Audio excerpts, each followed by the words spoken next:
agenda tonight, and we need to kind of get through things and be done by 7 p.m.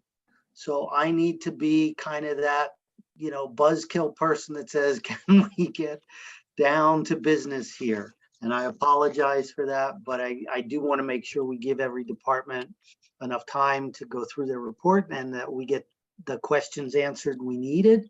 So with that, before we start, Mr. Mayor, any comments that you'd like to make before we get going here? Thank you, Mr. Abrams.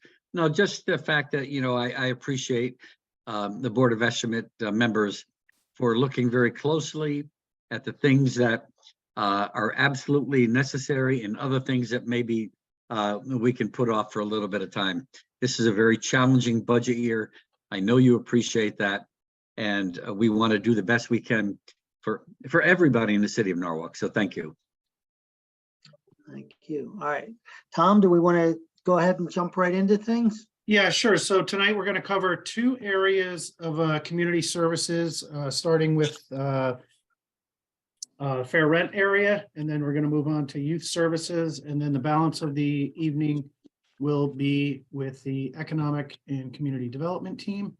Let me just admit 2 more people here, and I will start sharing my screen.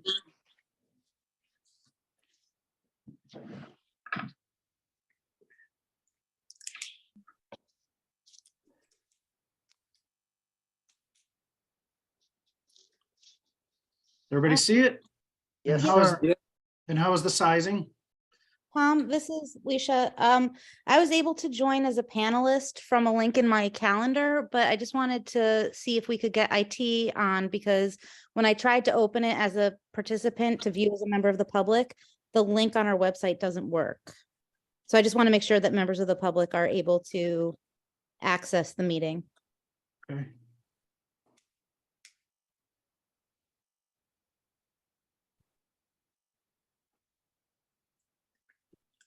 Do members of the public have the ability to ask any questions, or they can just observe? My understanding is this is an opportunity to observe, and their questions can be asked either via email or during our public hearing on the 22nd. That's my understanding as well. That is correct. So if they wanted, anybody in the public wanted to listen, they could. Are the Zoom numbers made public? Are they're probably on the city website someplace? They are.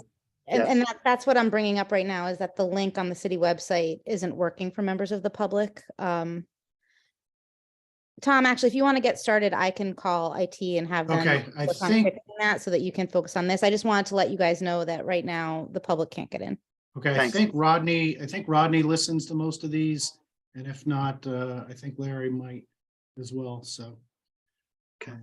All right, Tom, like we did last night, let's maybe start with the bottom line for each of the departments. We can go All back. right, so sure thing. So we're going to start with the fair rent. We have Carlos on, as well as Lamond. No head count discussion on this one. No adds, no deletes. But you can see down here at the bottom line, they are requested $310,000. We recommended $310,000. It's actually a drop from last year, 10%, or $37,000. Yeah.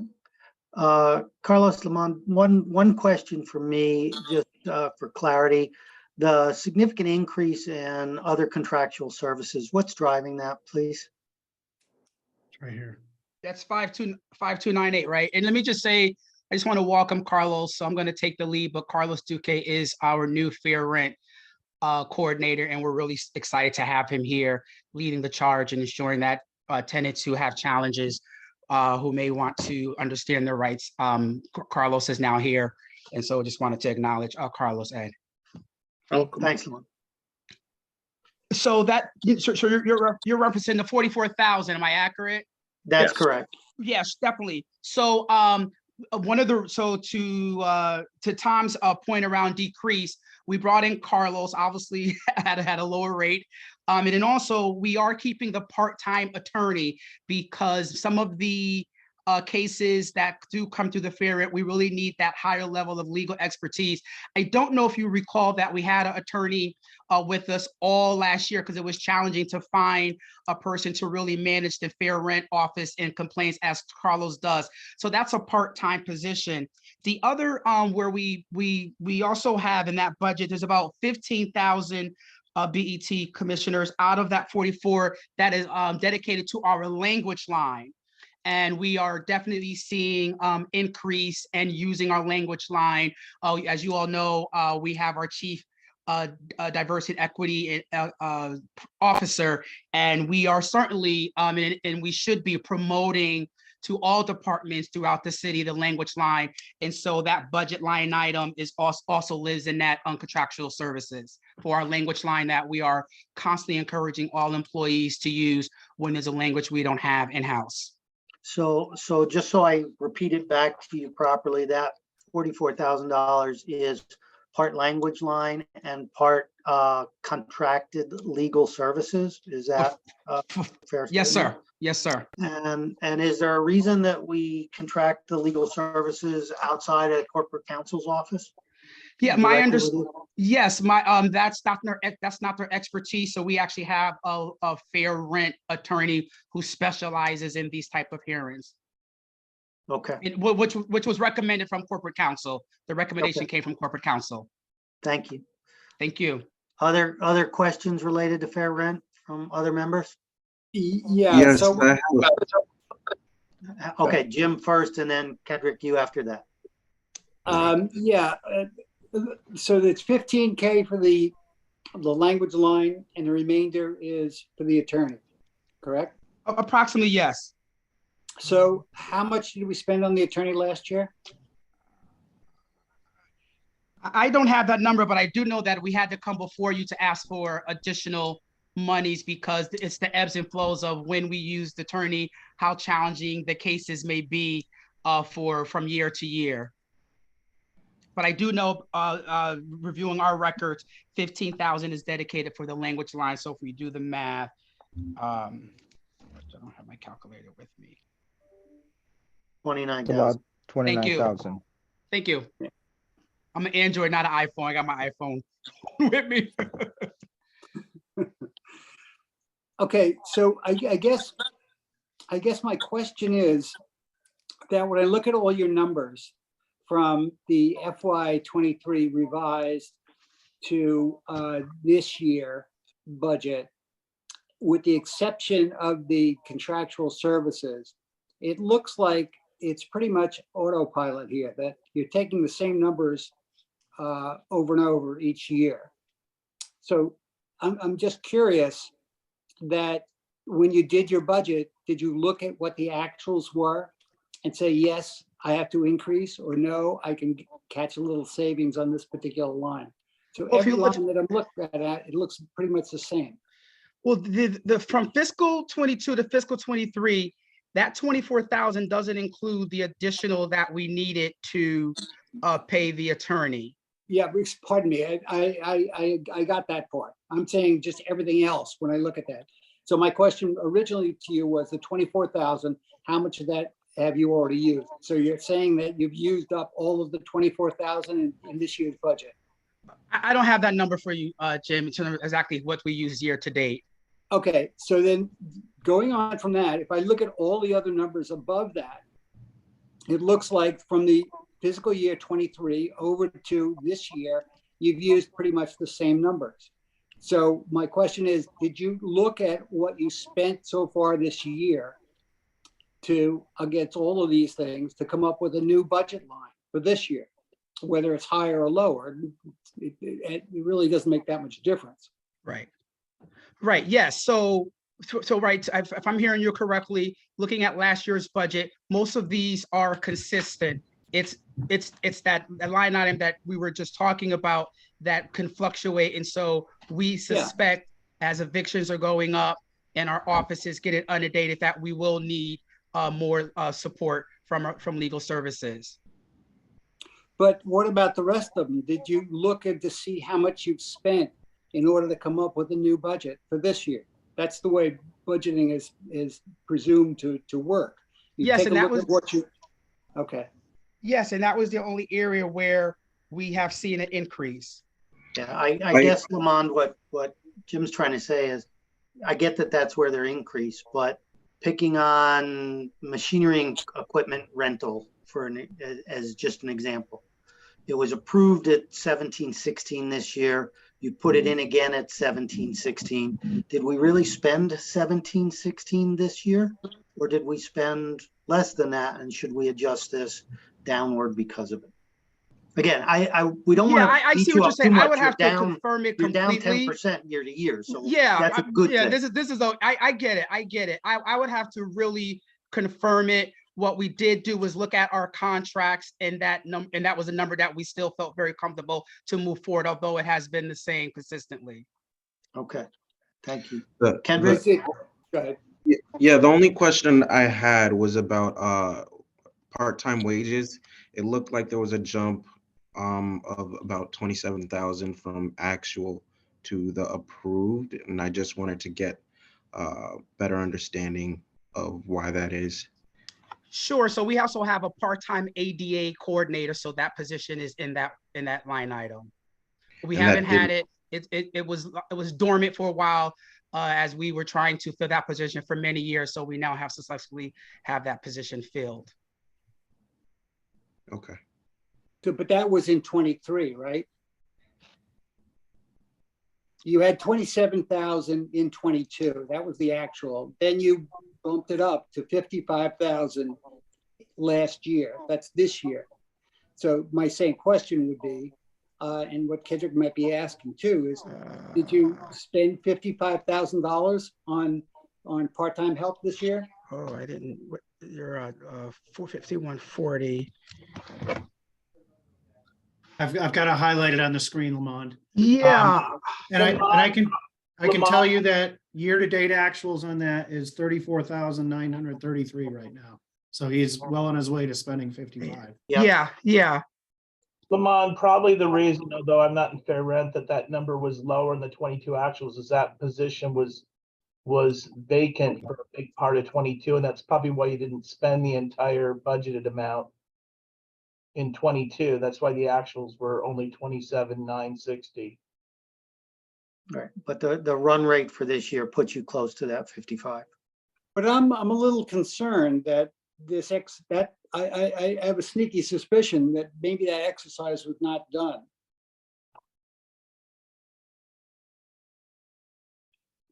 Well, these are the numbers that my departments we worked through. So Here's what I'd like to suggest, Lamont. The question back to your department heads is, can you please come back to us and confirm you've looked at FY23 actuals to set your FY24 budget targets and not simply done a lift from last year's plan to this year's plan? certainly. Okay. I have one more quick question too, and this is probably has to do with the labeling here. We got postage, and again, it's not a big, none of these are real big dollars. I mean, I don't get me wrong, I'm not beating you up on it. I don't mean to be beating you up, but postage, box rent, etc. Is that just postage, or do we have PO boxes that you're renting?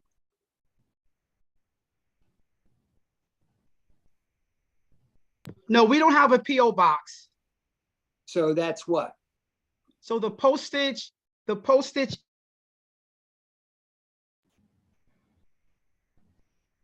Okay, well, anyway, let's So go back. it's our mailing. So everything we have to give out of fair rent, we have to do certified letters, Right. certified mail.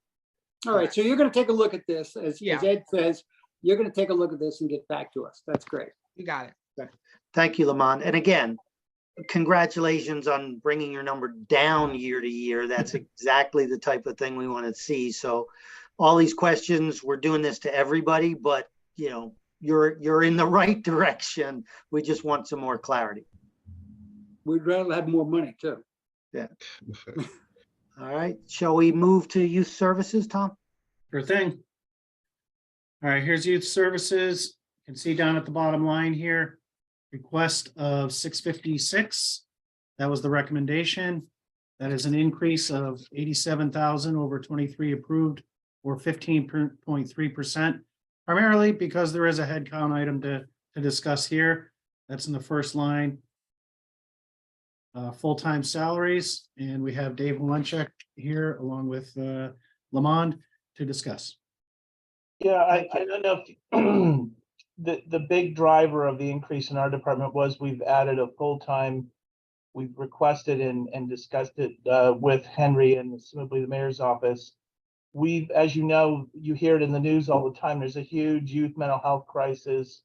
And the care coordinators that work out of our office do assessments with youth that are referred through the Juvenile Review Board program, the schools, the police, general community. They do those assessments. They connect those youth up with behavioral or mental health behavioral care providers in the community.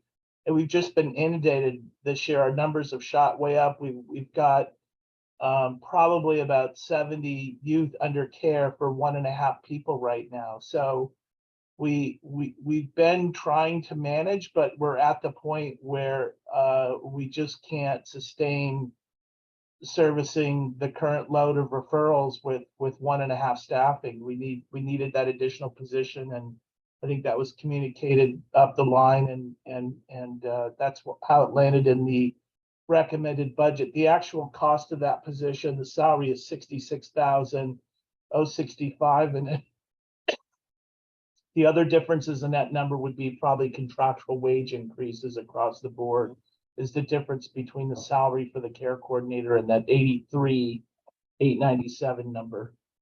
Okay. And Tom, Henry, a question for you first, and then back to Dave. Is that a headcount in the approved headcount list you sent us the other day? I just don't have that in front of me. I want to make sure we did, as a city, we did approve that headcount. We did. Initially, it was not. And then in further discussions in January, it was reinstated. So that is currently in the request. Okay. And Dave, is that individual now on board, or are you still out recruiting? No, that will be a position that once the budget is settled, we would begin to recruit. The budget is settled May 1st. So as soon as the budget is finalized and approved, we would probably start recruiting for that position in early May, and hoping to have somebody on board July 1st when this new budget season kicks in. Ed, Okay. when we add headcounts during the budget, it's for next year's budget starting July. So That's okay.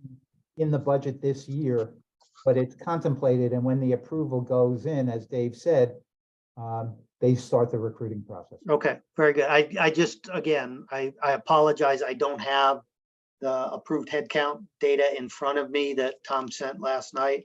I just wanted to make sure that was in fact an approved headcount. Questions from other members of the BET on youth services? Yeah, this is Troy. Real quick, just like in the last with Lamont, there seems to be 10 of the line items are identical to the actual, the approved 23. So, once again, the question is, are we looking at this, or are we just putting in the numbers that we anticipate from the previous year, or are these actual spends? I know they're not large amounts, but I think in budgeting, as Jim said, in budgeting, you really have to take a real hard look at this. Yeah, one of the things I would say in response to that, Troy, is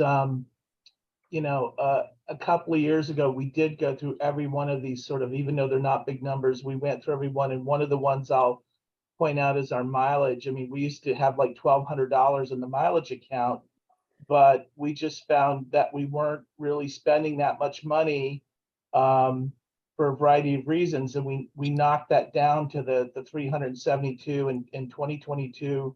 We only spent $84. One of the problems, I think, in terms of looking at actuals and translating that across every one of these little accounts is, this is the first year we're really kind of fully getting back on track after COVID.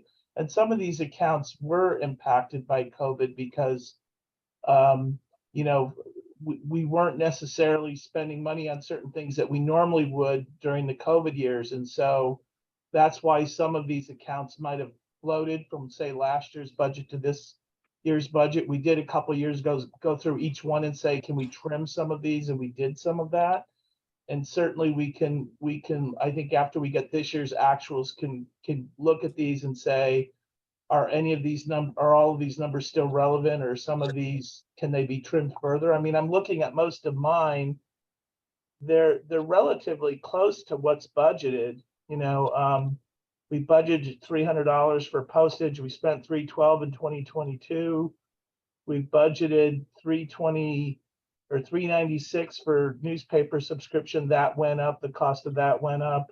Our membership dues, we did adjust that because those costs went up. So I think most of mine are pretty close. But for example, things like advertising, there are years when we spend very little on advertising. That's primarily for recruitment reasons. And then this year we had a lot of turnover. We had 3 or 4 staff leave this past year, and we had to recruit a bunch of new people. And so we spent much more on advertising. So I try to avoid, that's difficult to gauge from year to year, but I try to avoid a situation where, you know, maybe one year I only have $150 in actuals in that, so I cut it down to $150 for the budget.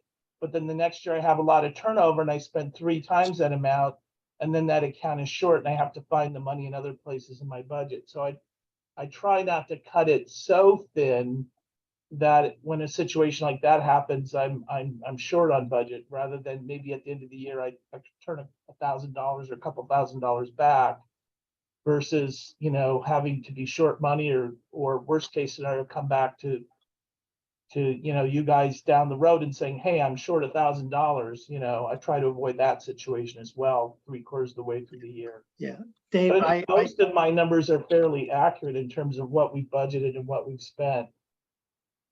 okay, I have And I have you- 2 go ahead. questions. Go ahead, Um, Kendra.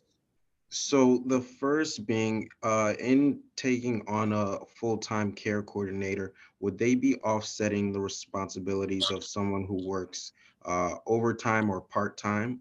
And then the second being, I see in the comments, the salary is 66K, but the increase is for 80. So what is that difference in Right. increasing? The difference in that is the salary for the full-time care coordinator is 66,065, but the rest, that difference is, you know, I think everybody in the department is union, and so there are contractual wage increases. So that 20-something thousand difference is the spread with all the various contractual wage increases. Recall, Kendrick, last night I mentioned it's the step increases as well. So in some cases, Right. depending on the employee, it can be somewhere in the 4 to 5% range. It's not just the 2.35%. Right, and because we have several new employees, because we have several newer people in the department, most of those people are getting step increases, and that's why the contractual wage increases are larger than if everybody has been here a long time and they're just getting the COLA versus a step and a COLA factored in. Other So- questions for Dave and the team? Yeah, I don't think we got an answer to Kendrick's question. I think his question was that we've got part-time going up, part-time help going up, but you've added another head. Shouldn't that part-time go down? Yeah, I mean, that's something we could look at. The intention was really to maintain that, based on the kind of volume that we're seeing, but that might be something that we can look at going forward in terms of how well we're meeting the, you know, the demand of referrals that we're getting. Well, Dave, you had to hire a new person, Mhm. okay? And because you couldn't take care of because of your caseload. And Right, I would assume that part-time person was maybe helping out on the caseload. yes, they are. So if you were able to get that caseload taken care of with a part-time person, I'm trying to understand, why did you need to get a full-time person with benefits and so forth? I think the idea originally, and correct me if I'm wrong, Dave, was that you asked to add a full-time person and then not have the part-time person, so that the increase in salary would, that not be that much. Right. Yeah, I So- mean, we could certainly look at trimming the part-time person out in lieu of the full-time person that we would be replacing that position with. Yeah, I think that's I what- would ask that you That's what make that Keith revision. explained, I think. I'd ask that you make that revision, Dave, please. Okay. So Okay, and then I just have a little, I just wanted to get some clarification, Dave. On the, in 22, your salary was 330,000. You added about 182,000 in 23. That was what, two or three people? Well, there's another thing that you have to, that you might have to be aware of, Jim, and that is Darlene Young. We moved Darlene, David, to your budget. Yeah, Darlene Young, whose salary is 88 something, was previously under the human services budget, and she was moved into youth services. So some of that increase in our overall salary line is related to picking up, having somebody move from one department into ours. Okay. That's some of that. So how many headcount do you have that's in that regular salary line? I didn't have the headcount numbers in front of me. After we will have 7 with this budget. We will have a total of 7, and that includes Darlene. We had 6, and then absorbing Darlene into our budget, that makes it 7. Okay. Okay. All right, So you so have six plus one now. Yes, but Tom, will you make the change in editing out the part-time, zeroing that out, the 40,300 and zeroing that out? We want to zero it out entirely. Yeah, we'll zero Okay. it out. I will. okay, great. Thank you. Any other comments for youth services before we go to the art commission? One Well, last, I'm sorry, go ahead, Ann. the question is, when you bring on the new person, can you bring them on initially in a 1099 role if it's appropriate and if that's what is acceptable to the individual? And then once you find that you like that person, then you bring them on as an FTE, and it can save the city some money initially relative to benefits. I think I would have to talk to HR about that. That's challenging because you're bringing on somebody in a similar role. I mean, we already have a care coordinator who's in a certain step, and who's in a certain labor grade and thing, and then to bring on sort of a person in the exact same role, but bring them on as a 1099. I also think, this is still a challenging recruitment environment, and not to be offering that position benefits makes it typically also the positions we've been hiring for, I know all of our care coordinators are bilingual. That's also a smaller pool that we're pulling from, qualified bilingual master's level clinicians. So I wouldn't want to do anything that would create an uphill battle in terms of recruitment. And I really wouldn't have a preference to do that.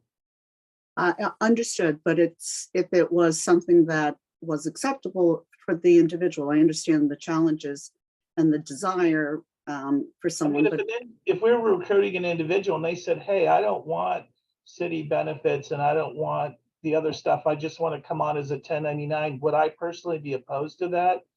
I wouldn't be opposed to that. I would have to talk to HR about the feasibility of it, but that's typically when we recruit for full-time staff, they're not 1099s. I don't know. I would have to talk to HR about the feasibility of that. But if we had an individual we were recruiting and they requested that, I certainly wouldn't say, no, we won't consider that. I would have to talk to HR about the feasibility of that. I think we need to move on, your team. I just. Hang on, Ed, let me just follow up on that same question. We spent $37,000 last year on part-time. Was that one person? That was well, not a full-time person, but it was one person. Yeah, one part-time person. Working a whole year? Yes. So why wouldn't we just keep that part-time person instead of hiring a new person? Because we're not keeping pace with the amount of referrals that are coming in. the amount of, I mean, we could do that. We'll have a wait list. And that's not my call. I'm asking for the level of staffing I need. All So right. that kids are referred for evaluations, they can be met with on a timely basis and connected up. And then, of course, we do follow up and a number of other things are part of that function. So based on the level of referrals we have, we need the second full-time person. And David, let me just say this, because I think it's important, Jim, and to the commissioners. Since I arrived, we have become the coordinating entity to ensure youngsters who are in need of services. The Norwalk Youth Services Department becomes that referring entity. So we serve that for the entire city, working with all the local nonprofit. And to David's point, we have certainly seen an increase in referrals with families needing these services. And so to put families on a waiting list, I just think it'd be very challenging and detrimental to families who are in needed services, which is why we have requested to move to a full-time position. But to your point of looking at that part-time, that's definitely something that, David, we can work with Tom to make sure that's For the past several years, Dave has been requesting an additional person. And we looked at his caseload and we agreed that if he could give up the part-time person and bring in a full-time person, it wouldn't be that much more money. And we obviously, except with the benefits, but we felt that would help him take that caseload and work with it effectively. Okay, I just wanted to follow up on that and see if there was any possibility that we could substitute that, but yeah, that's a good answer. I agree with you, Dave. Okay, all right. Dave, thank you. Appreciate it. Tom, you've got the pen to zero out the part-time. Let's go ahead and move to the art commission, please. All right, so going down to the bottom line on economic. Carlos, you could sign off. You don't have to stay. Thanks. All right. Yes, down to the bottom line on economic and community development here. Whoops. You can see, and this is a little bit different from what we looked at before, and I'll explain why. Over here, you'll see the original request of 6 million. The mayor and Henry recommendation of 5.7 million. That was an increase of 347,000 or 6.5% over the previous year. Subsequent to that decision, we had told all of the divisions that they were welcome to make line item adjustments if they didn't agree with the recommendations, as long as they stayed within our recommendation, so the total number. So Jess and her team took that advice and looked at their line item detail and came back with an overall reduction of $40,000 more. So their revised request is now 5.7. Total increase of 306,000 over 2023, or a new percentage of 5.73. There are several headcount items to discuss here, but we will go back up to the top and start with the Art Commission. And again, I would encourage you to focus on these items over here with the blue highlights, because those are reflective of the revised request. So starting here with Art Commission, the total is 15,400, a reduction of 1,300, a 7% reduction over the previous year. Okay. And I believe we have Sabrina on, and we do. Yep, I'm here. So the major reduction here is really taking from other professional services. We are absorbing the Arts Commission social media accounts with the Visit Norwalk stuff. So we're really simplifying a lot of that stuff down. We had a little bit of less of expenditure in 2022. We weren't doing showings and art gallery coordination because of COVID and people still not coming out. We have ramped those back up since. So our line items are being spent more than they would have in the previous years. We also took down our typing services. We made it in line with having the exact math of having one meeting a month, and putting that into what Telesco usually charges us. So that's the really only changes here. And then you'll see the negatives of $2,000, but that's really only just rolling it up into business expenses account instead of keeping them in other contractual services and other supplies, which they weren't really using since what they were spending the money on wasn't really categorized correctly in those two line items. Okay. So Sabrina, just again to clarify your point, the other professional services here is really all the social media, the paid social media spend? Yeah, so we had a part-time person on. I wouldn't call her part-time. She wasn't even close to part-time. But we had a person on that was doing the social media management for the Arts Commission. And we've since stopped that, and we've now just rolled it in with our Visit Norwalk stuff. So it's completely in a separate line item that lives within the business development and tourism budget. So we've decreased that out of there. Okay, so then what is the remaining $8,000 in other professional services? The remaining $8,000 is for curation services. So if we have any murals that we have, so we have the art and public places capital budget line item, we need to have curators on board to manage those projects. So that's what that funding goes towards. Okay, thank you. Yep. Any other questions from any other board members for Sabrina? What about the business expense? The business expense is essentially just those two accounts rolled up into a new line item. Well, not a new line item, but a line item that matches more about what the spends were for. Those business expenses are usually for the curation of the mayor's gallery. We bought hanging systems for City Hall, those types of expenses. Shouldn't that be the same as the above one? If that's curation, isn't that? No, a curator is an actual person that we're taking on board to manage a project, sort of like a small project manager for murals that get installed.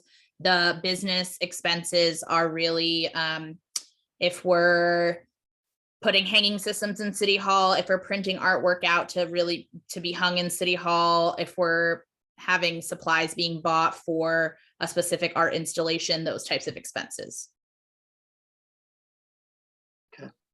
Okay. Other questions or comments?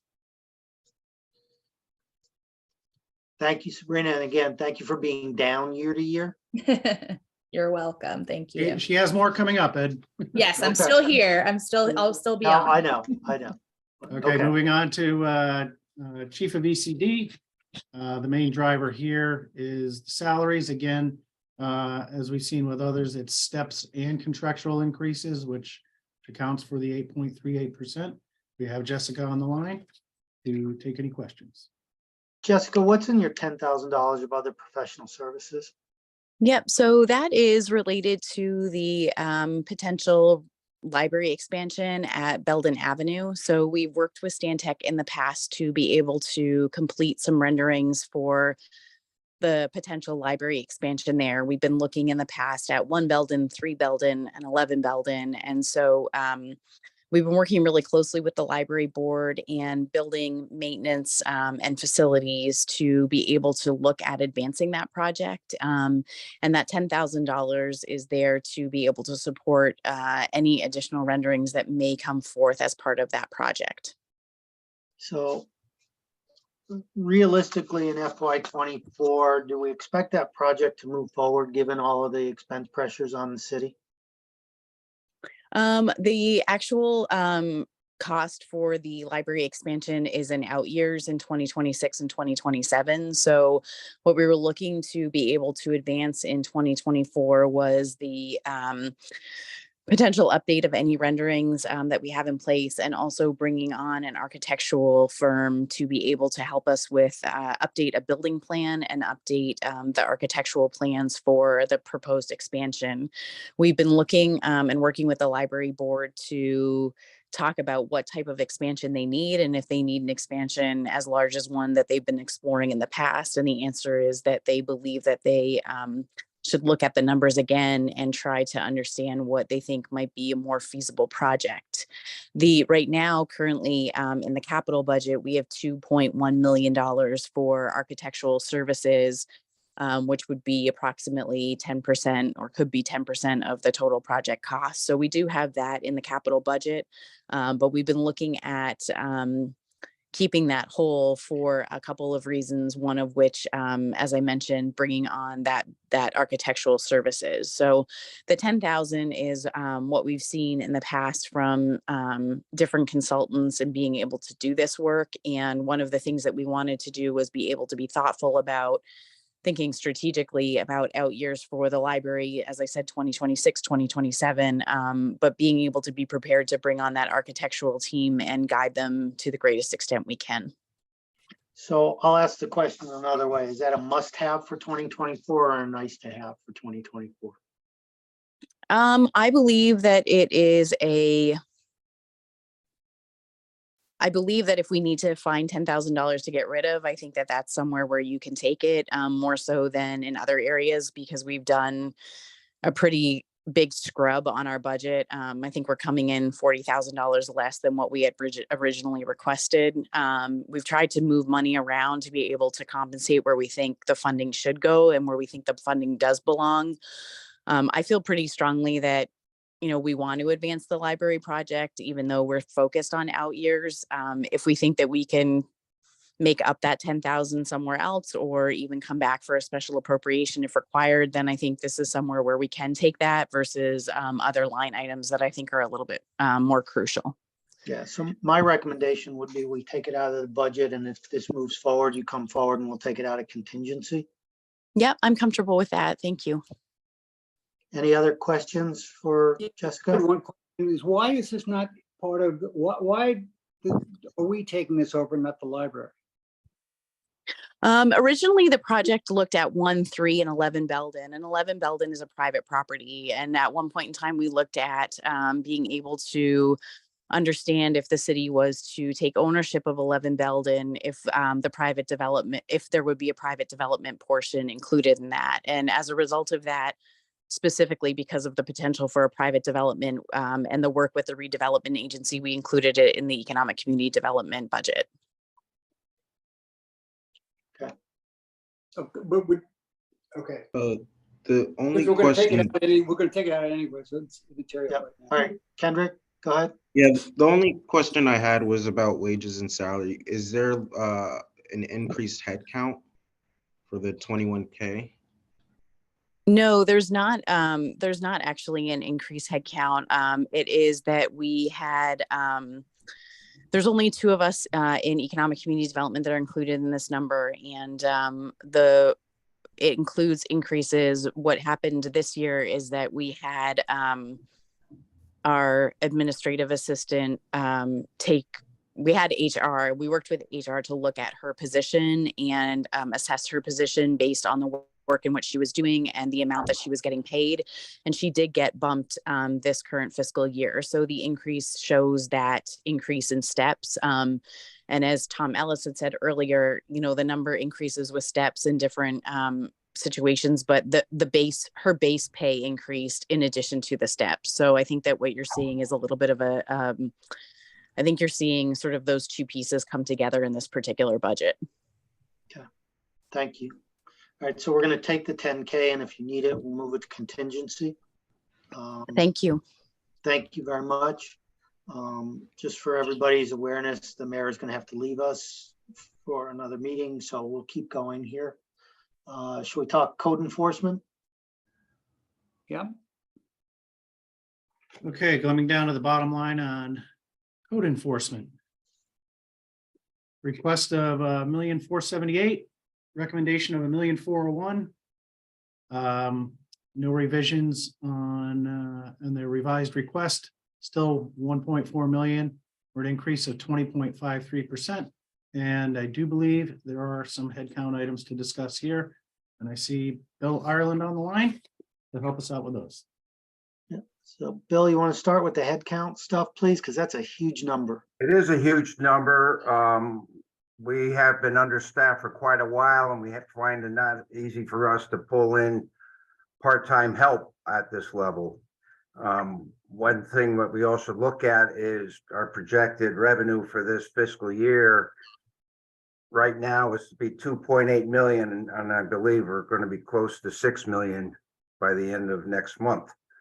So we've literally tripled, almost doubled at least our what we have to take care of out in the field. One of those positions is also a blight inspector, which is the inspector that we have because of the neighborhood cleanups, et cetera, that we are being responsible for, and it will also increase our revenue in the blight account, which is a separate entity entirely. We took in last year, or this running year so far, over, I think, $120,000, and I think that extra inspector would up that even more, and keep the neighborhoods that are requesting help in a clean position. The extra building inspectors needed above all because of what we have on our table here. I only have 2 inspectors, and if you wish to check with other towns, we are smaller than Westport, Darien, and you want to talk a town close to our size, Stamford is working with 10 inspectors, Greenwich 9. We get it done, but we definitely need that one more building inspector to help out our cause here and what we're trying to accomplish with all the big projects coming in. On the table coming in is the Noack High School. We're in the middle of the Cranberry School, the Noack Hospital, the 467 West Avenue project, amongst others that will be coming in the next fiscal year. So these projects we collect the big dollars are 3-year inspection projects, and it's not going to be done with the staff we have. And it's been impossible to find part-time. We've advertised and no one's replying due to the fact there's more full-time jobs out there with people retiring than people looking for part-time. So that's. Bill, if I could just add, so that the board has the numbers for the 2024 budget. The blight enforcement officer is budgeted at $66,000, and the building official is budgeted at $97,000. So that $207,000 increase, that's about 160. The balance is in the contractual increases and steps. Okay. Do you, And all of that headcount's approved? Pardon me? All of that headcount is approved. Yes, in the meetings and discussions between our recommendations as well as with the mayor, they are approved currently. If I could. Oh, I'm sorry. Okay. This is Ann Yang. I would just like to say, I think this department does an incredible job with the resources that they have and the fact that they're amazingly profitable, given their expense, given the revenue that they generate for the city. And I think they did a tremendous job during COVID. So I think that, you know, they made it as if the city was still fully operational and buildings could get done. And so I think they've done an amazing job with the limited resources that they have. Thank you. I see Jess has her hand raised. Yeah, I wanted to add a little bit of context to what Bill is talking about.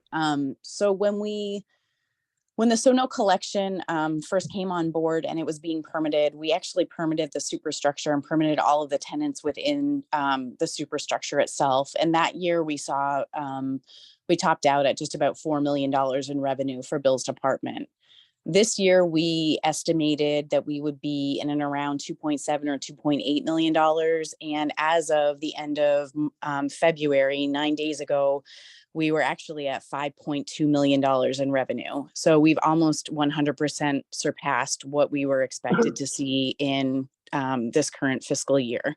Mhm. But to Bill's point, I think that, you know, some things have, Bill is very modest and he's very humble. And not only is Bill continuing to do his work with the building department, but the state has asked Bill to step in as the ADA compliance official who's now reviewing all of the school plans and all of the public city projects for ADA compliance. And Bill also is our blight officer for the city of Norwalk as well. So, you know, we're really trying to get Bill's support, and I really appreciate Ms. Yang's comments, because it's something that I think Bill's done such a great job at, is in being able to make sure that the city still functions during COVID and that the permits were still going out.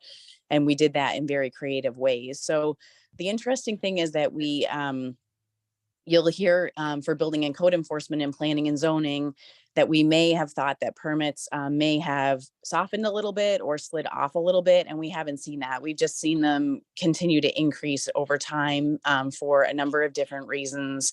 And we feel like now is the time to really be able to support teams to Bill's team to a different level. But I wanted to comment really quickly on the blight inspector position, which is that we've worked with the community quite a bit in South Norwalk specifically, but in other areas to be able to understand what is needed from a proactive standpoint when it comes to blight and neighborhood improvement and being able to make improvements to the community as a whole, citywide. And you'll see the position here in Bill's team, but you'll also see that in Steve's team in planning and zoning, we actually changed a zoning assistant position to a deputy zoning inspector. And the reason for that is to be able to create a team, one person on Bill's team who's dealing with blight and one person on Steve's team who's dealing with zoning, to be able to work together in a very proactive way to deal with contractor yards, to deal with blight violations that we're seeing, and to act as that team who's not only being responsive to complaints and but the team that's going out proactively and working with the community to educate them on how the city sees these things and how the city can be a help and support to that. So that's, you'll see the position here, but you'll also see a position in planning and zoning as a replacement to a position that was vacant. And I wanted to give a little bit of context as to what we're trying to achieve through these two positions. Thank you, Jess. And thank you. And Ed, just real quick, I just want to echo what Ann was saying. In my years on the BET, the Board of Estimate, Bill has done a great job with the building and with the upcoming building. All you got to do is drive around Norwalk and see what's happening with all the upcoming buildings and planning. So I think he's done a great job, and I'm very happy with what I'm seeing here so far. Thank you. And if I could just add, I would just like to say the same thing too. I think Bill's doing a great job, and we've covered this year in, year out. And I think that one of his requests in the past has always been to get more inspectors. So I'm happy to see us getting that. On the other hand, I think that I'm anxious to look forward at the revenue that we budget, because I think with these additions, we should be able to bump up our revenue based on the work that his inspectors do. So do you have an idea of how much income you think you're going to generate with these additional inspectors? Well, first of all, the income is based on the economy itself. No matter what happens, we've seen drops. I saw it happen in the 90s, the early 2000s. I mean, it's happened. I've been here 4 times, seen it 4 times since I've been on this spot.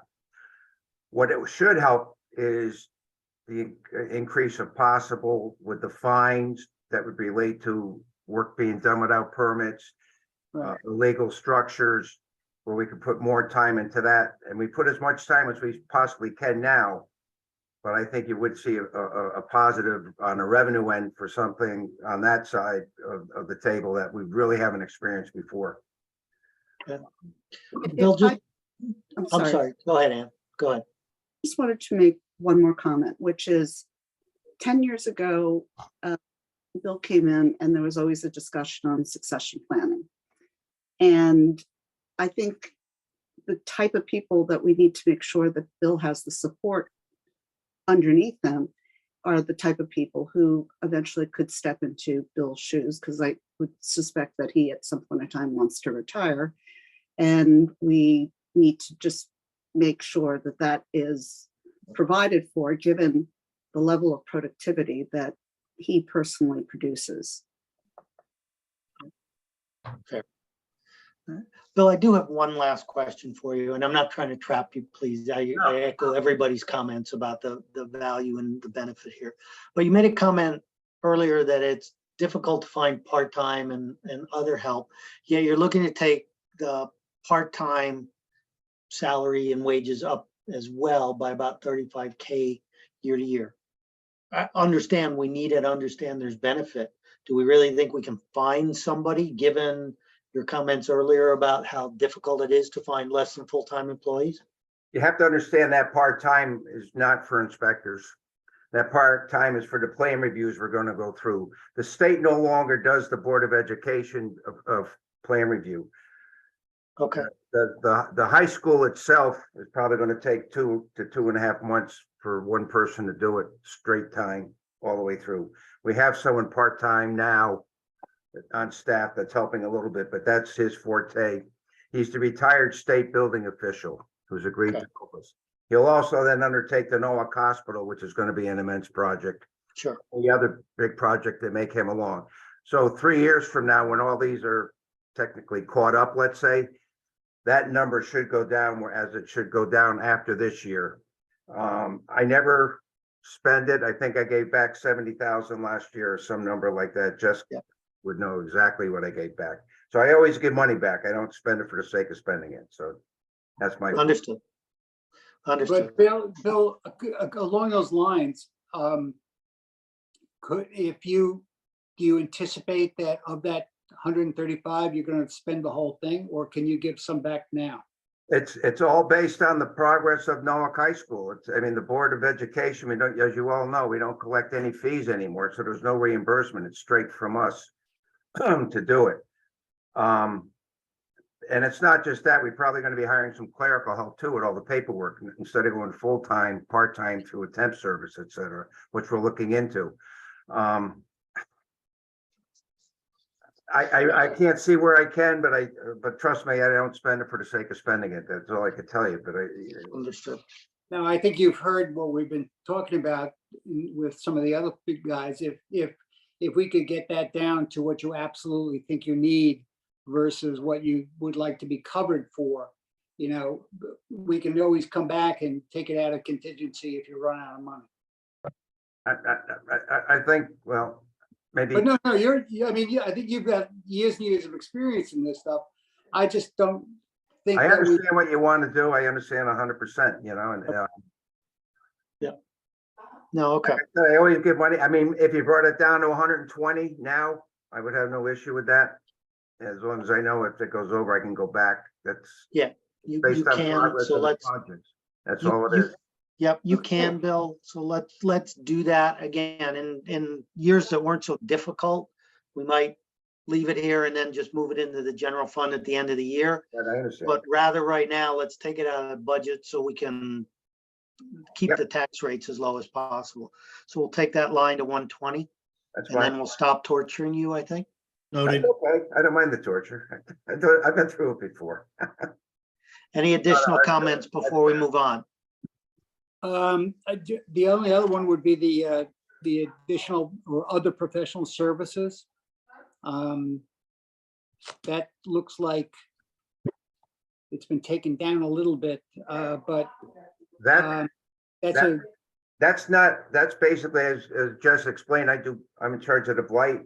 Yeah. Graffiti, okay. cleanups, that's where that money goes. Okay. So Alright. so David Shockley came over from the redevelopment agency to Bill's department to create the neighborhood improvement team.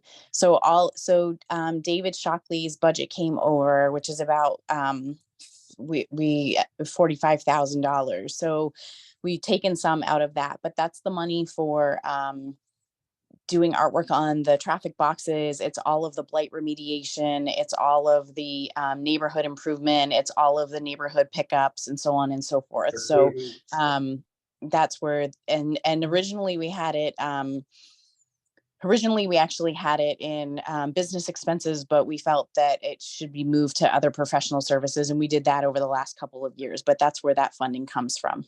Okay, thank you, Jess. That sounds like a lot of nice to do, we'd like to do, but not has to be done. It's the goal of our department to be able to increase the quality of life for residents in Norwalk. So as part of that, we created the neighborhood improvement team. The neighborhood improvement team consists of David Shockley, who's the neighborhood improvement manager, in addition to Stephen Bruschi, who is our blight inspector. So, the work in which they do is, I think, integral to the city and the quality of the city that we want our residents to have. And I think that if we want to see graffiti under underpasses and on rocks and, on the side of a school and, garbage and things that we don't even want to talk about, here on the call, then I think that's something that we would eliminate. But, the work in which this team does, I think, is exactly the mission of what our department is meant to do for the city. Okay, so maybe I misunderstood you when you said painting. I think you alluded to painting walkways and things like that. What you're talking about is cleaning up what people have painted on walls and things like that. That's So this is That's more- correct. Right. This is more cleanup than anything. Yes. That's right. That's exactly it. So the neighborhood improvement team is meant to clean up the neighborhoods where things have gone on that we don't think are suitable for our neighborhoods and for our walks to school and so on and so forth. Fair enough. All right, thank you. I need to move us on to planning and zoning, please. Again, thank you, Bill. Okay, thank Thanks, you. guys.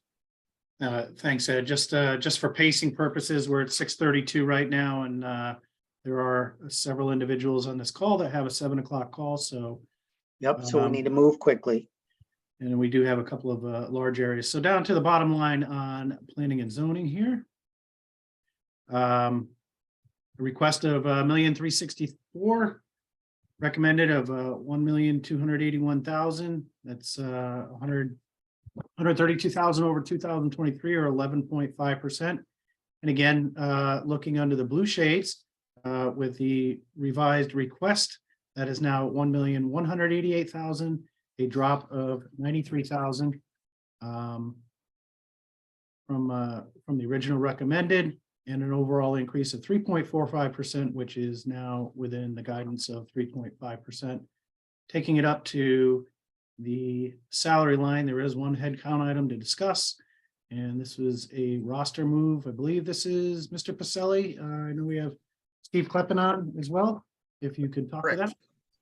Sure. So Greg Pacelli, who's the transportation planner, and he's been with the city probably 3 or 4 years now, prior to the formation of the Transportation, Mobility, and Parking Department. So he'd been working with us, but since that department formed, his duties more line up with what they do. So the idea is he's just going to transfer over to their department. So that's kind of the shift there. Okay. Any major points, concerns, or issues for planning and zoning?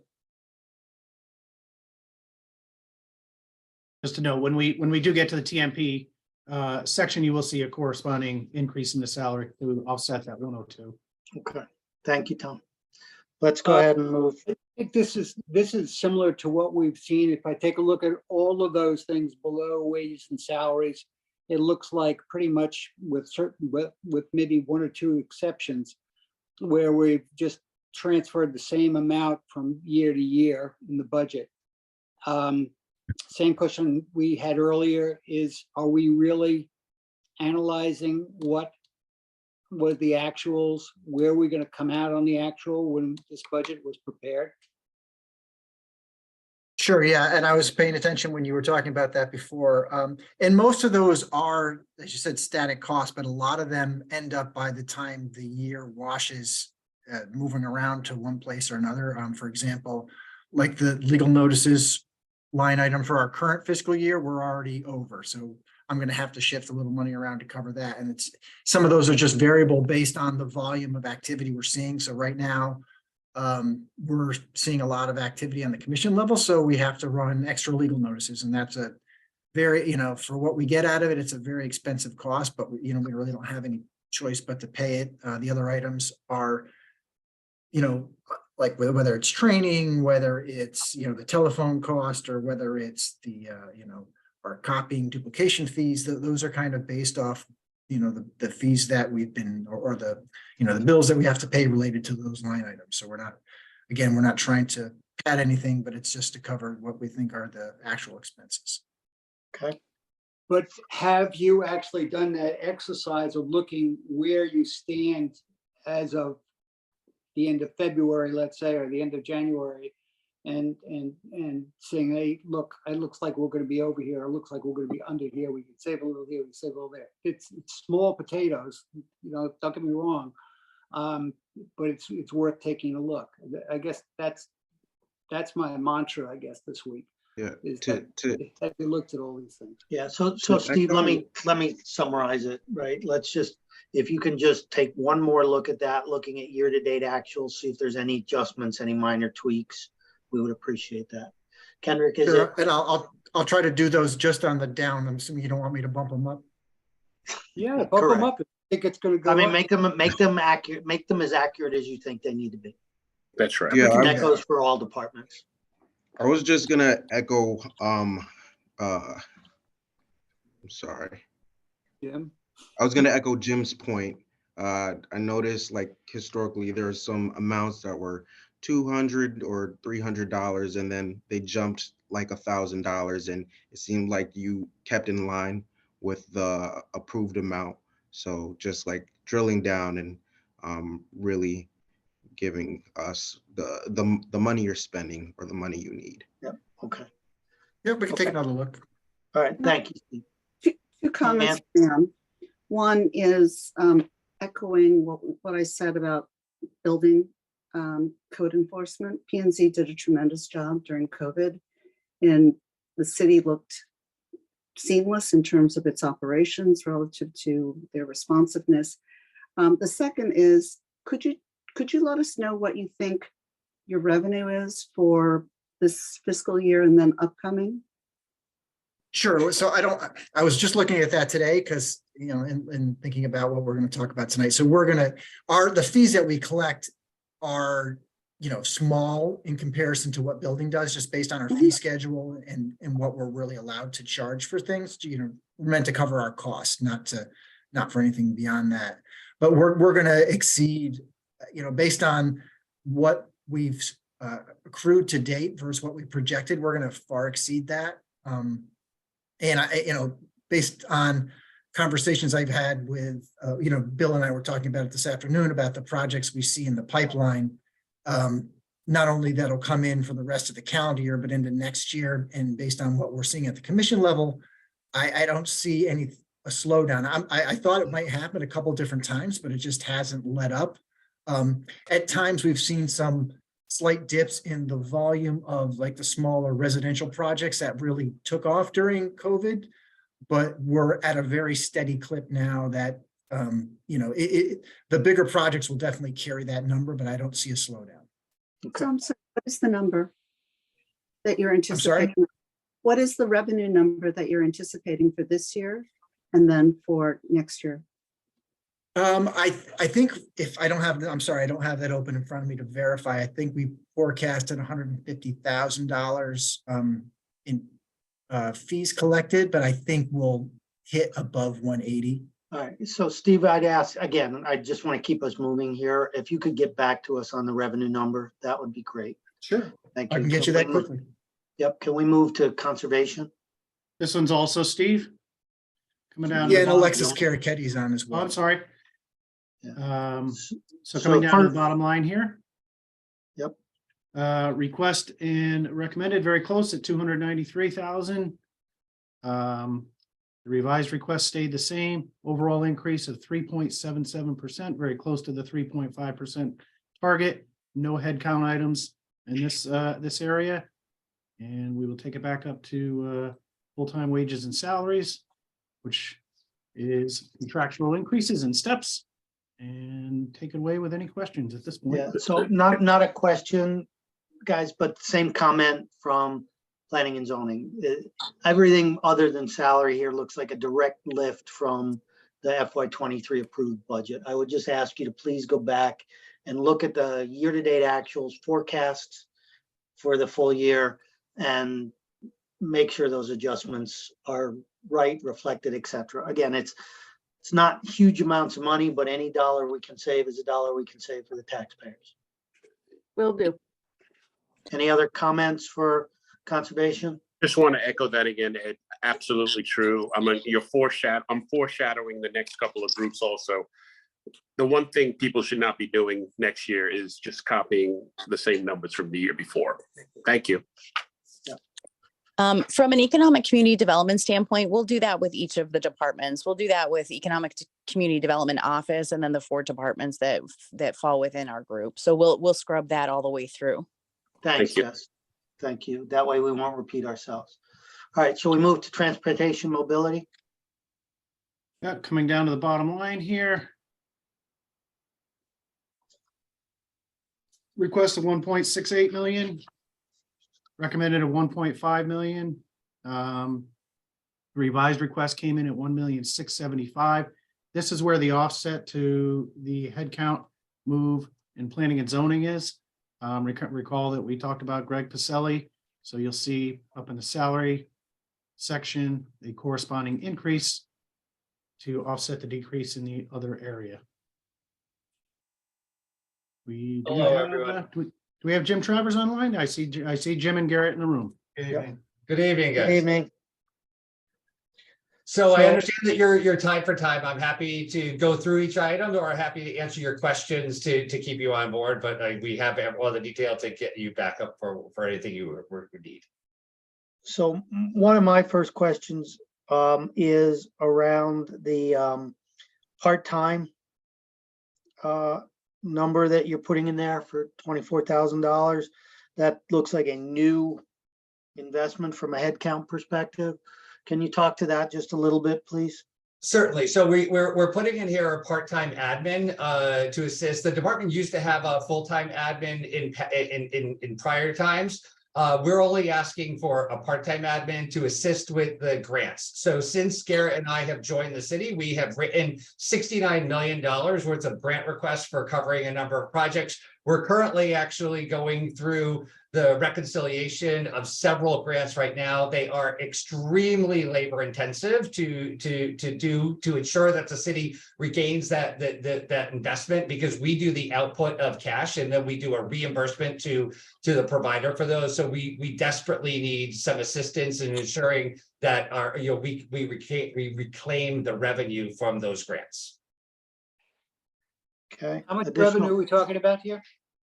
So we've written, since we've been here, we've written $69 million. But when we look at the grants that we have so far this year, we're under contract with Wall Street. We're doing a project with Seaview Avenue, Gregory at Fifth. Phase 4 signals are roughly around $3 million. Phase 5 signals are roughly around $3 million. The West Avenue adaptive is roughly $1.5 million. NRBT phase 2 is roughly about $3 million. West Rocks Road is $1.8 million in a combined of two different grants. And then we have community connectivity, which is roughly for $100,000. Those are the ones that we're just doing reconciliation for right now. We have others that we have not started yet, and others that we are working on, final requests from CONDOT based on additional information to fund a number of other projects around the city. Okay, so Jim, my memory, I will admit fully, is faulty, but in conversations we had either around last year or during the year, there was comments made about our ability, once we get these grants, to actually get the work done in time to qualify for them. I guess I'd put it that way. Are we confident that we have the ability to execute on all of this grant money that you and the team are doing an incredible job securing for us? Well, so in one of the aspects, we were able to secure through the ARPA funds, a 3-year conditional employee who is outside of this budget. So his sole job is actually moving some of those projects. And then the other ones that that we're going to look at. I think that I think COVID did a number of wonderful things for us, right? In one instance, it may have opened up the door of what we could do for what many other municipalities have clerk of the works, and they take people who are associated with the capital expenditures of grants and focus on those. I think when we start to execute those and we start to get more of this work done, and you guys see the results of the efforts that were been made, I think that we can be in a position to do that. But we are very cautious about the workload that we have and the ability to get it done, which is why I asked for the $24,000 to ensure that we remain in a position to do this. But your comments do not go unnoticed.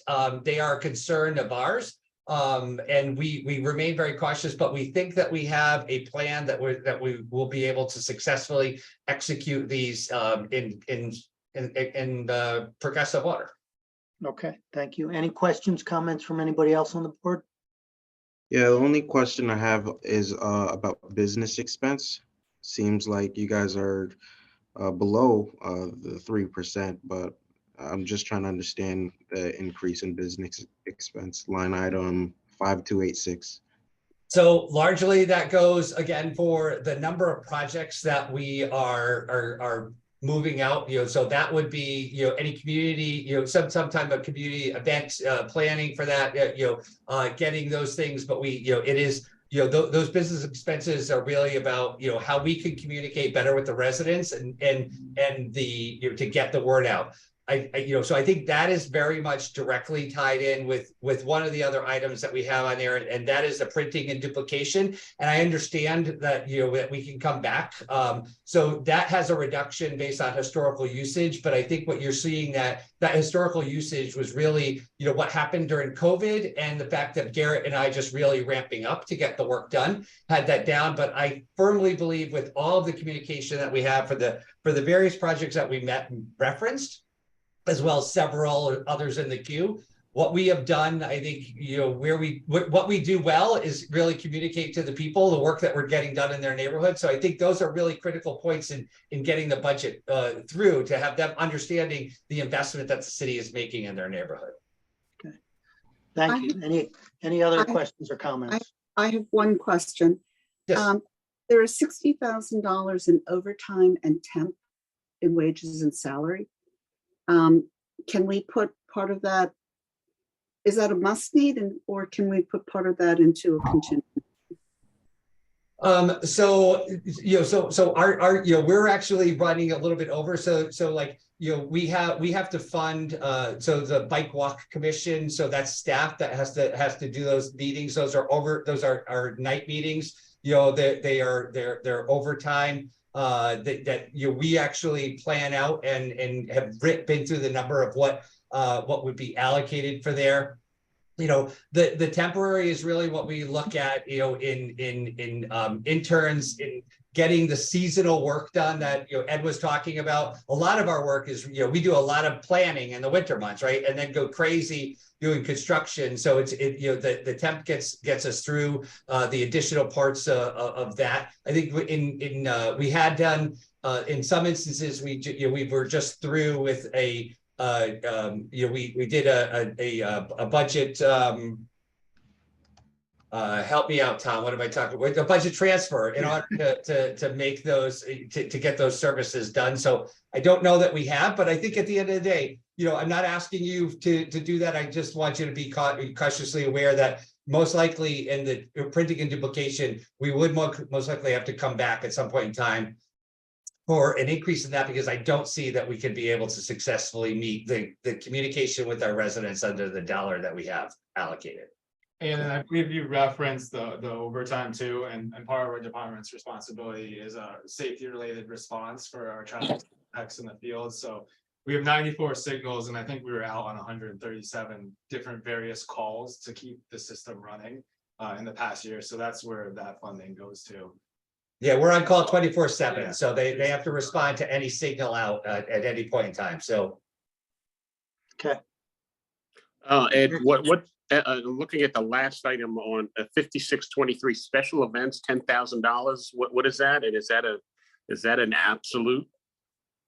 So that has been the funding provided to the Bike Walk Commission since its inception. The Bike Walk Commission, we really charge with the public education about the campaign. So we really believe that safe streets are combined by education, enforcement, and engineering. We got the engineering covered, and we really rely on them. And they do, those are for events that they're going to do to get out the safe streets message, maybe teach kids how to ride bikes in a bike rodeo.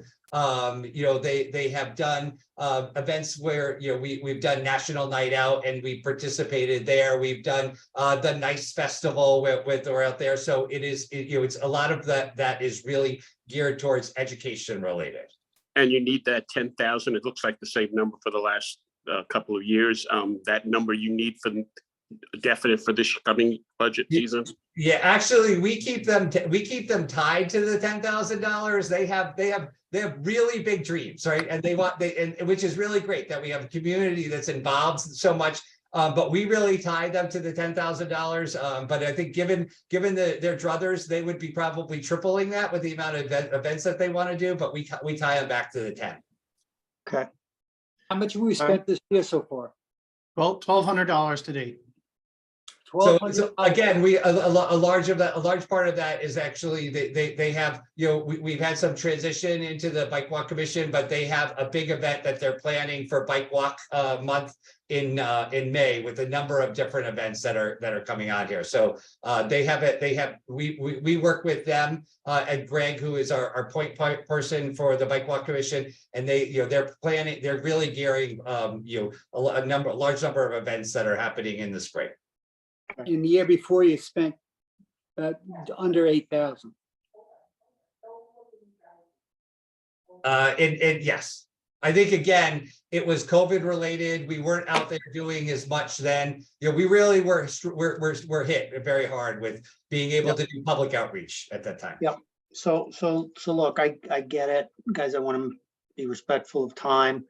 Jess, I'm gonna ask overall, right? The ECD budget is hot, right? It's just running hot overall. I know we talked about a lot of small line items, but I would ask that you and the team look through the overall budget again to see if everything in here is absolutely a must-have for 2024 versus things we'd like to do. Okay, Right? will do. It's just at almost 6%, it's almost double what we're looking for from all of the city departments. So you're hearing all the comments. You'll hear similar comments as we get to business development and historical. Let's just scrub it all very, very hard, recognizing that this is a year to take as much out as we can. We can always address things in contingency rather than padding budgets and giving money back to the general fund at the end of the year. Right. I think what we can do is we can work with Tom Ellis to look at the last 3 years or last 4 years of actual spent and do a little bit of an analysis on what the last 4 years spent on each line item looks like and be able to forecast that out a little bit. And then the other piece is that if we do decrease some of these line items, like we had talked with you about the library expansion or even Bill's number from 130,000 down to 120,000, if we we'll try to scrub and do our best. And during the year, if we need a special appropriation or we need to come in and ask for something to be able to support a project that we're doing, we'll absolutely 100% take it through the process. Yeah, this is the year to lean into that side of the process versus having extra budget to return at the end of the year. Got it. Okay. Let's quickly move to business development. Yeah, Right, Sabrina. do you want to add in lieu of the fact that we have to get out of here in 5 minutes, do you want to just follow up on this one with the rest of the economic development? I'm fine with that. I will say though, before we do that, I think it's a good idea, Jim. But did anybody on the board have anything specific in either business development or the historical commission that they wanted to call out before we go? I can say for business development, we actually reduced a number of the line items because we found that Sabrina and I do a lot of work together, and we figured that we could probably reduce one budget and work off of the other one. So we were trying to really consolidate our efforts. So you'll see a number of line items that are actually decreased there. And what we were trying to do is exactly what we're talking about. What are our actuals and what are we using, and how do we sort of make that a little bit more efficient and effective for the budget? So I'll say that about business development, tourism, and then historical is flat. So but then again, as you mentioned, if it's flat and it's carrying over, then we need to look at what the numbers were in the past. And I actually texted David Westmoreland to let him know that exercise needed to be done. And so we'll work with David Westmoreland to get that done for you. Okay, thank you very much. And I agree with you there, this Troy. Yeah, critical eye on these things. I appreciate her coming back to us. I mean, the 150 other professional services jumps out at me. That's line 52, 58. It went 3 times from 2 years ago, 2.5 years ago. Stuff like that. Just come back to us because I mean, That we specifically, really we- need help this year. Yeah, that specifically, we have a contract in place, a contractual obligation. Yeah. I would just add that there are a lot of other categories, just like we saw yesterday. There are a lot of other categories here that it would be nice to figure out how that can be understood. We can come back and when we come back with the other numbers, we will come back with business development and tourism and walk through that in more detail for you. Thank you. Thank you. All right. With that, apologies for rushing through the back end of this. I think you've got the key message. I'm sorry if it looks like I'm looking sideways. You're on one screen, my camera's on another. It's not that I'm not trying to make eye contact here. But with that, thank you. I think again, just you get the mission here, right? Is squeeze every cent out of this we can, please. And Absolutely. Will do. one more thing before we cut off, we can't have these artificial time blocks going forward. I mean, because we're taking a critical look at all this stuff, and I think they're all open-ended going forward, but we really shouldn't be racing. This is the only one, Troy, and it's because we have another I understand, finance and Tom. claims meeting, so the rest of them are open. Yep. I understand. I just don't want to have any. No, it's a fair point, Troy. We should watch that with calendars going forward. Okay, with that, thank you all. I think, Tom, we reconvene now next week on Monday at 6:30, you're correct. Yep. And I'll get out a similar report tomorrow during the day for the departments that we'll be covering on Monday evening. Thank All you, right. Tom. Thank you all very much. Have a Weekend, nice guys. evening. Thanks, everyone. Thank you.